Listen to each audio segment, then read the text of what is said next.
Yo guys, good morning! It's me, Mark. Kung sino pang hindi naka-follow, follow na kayo guys para makita nyo ang daily routine ko dito sa Canada bilang isang dairy farm worker. Let's go guys! Thursday ngayon, 9 AM. Ano ngayon? Marami akong gagawin. So, samahan nyo ako sa araw na to. See you later!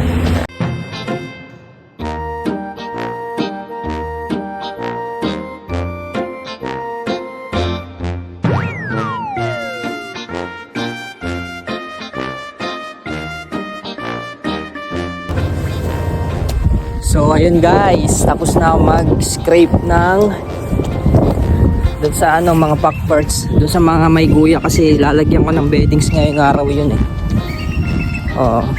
Yun yung gagawin ko ngayon. First task of the day. Palaban na naman tayo nito guys sa trabaho.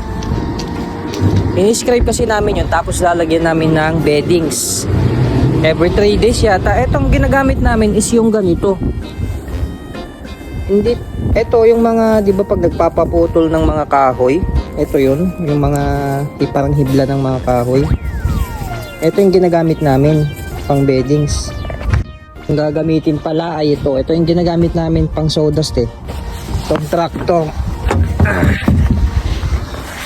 Kala ko dati mahirap i-drive to, madali lang din pala. Mas madali pala to kaysa yung mga usual na ginagamit natin dyan sa Pinas na tractor. Semi-automatic kasi to eh. Okay, so let's go!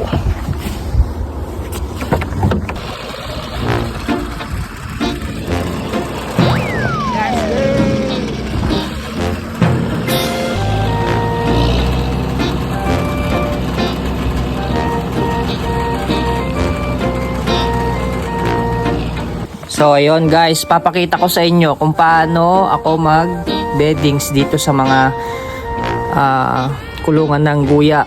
So ito siya ganyan, 'di ba? Basang-basa na siya. Ayan. So kaya lalagyan natin ng ito. Sinasabi kong yung mga kahoy, mga hibla ng kahoy.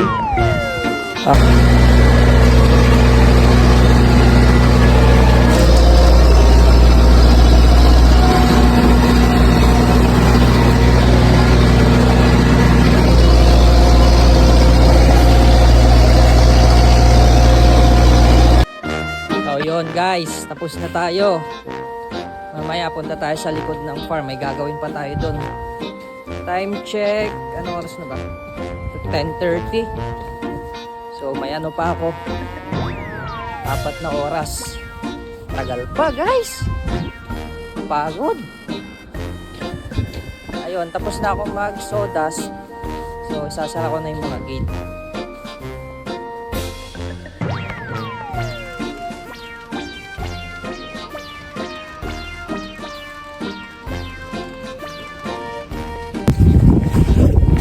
Bali yun lang naman yung first na ginawa ko ngayong umaga.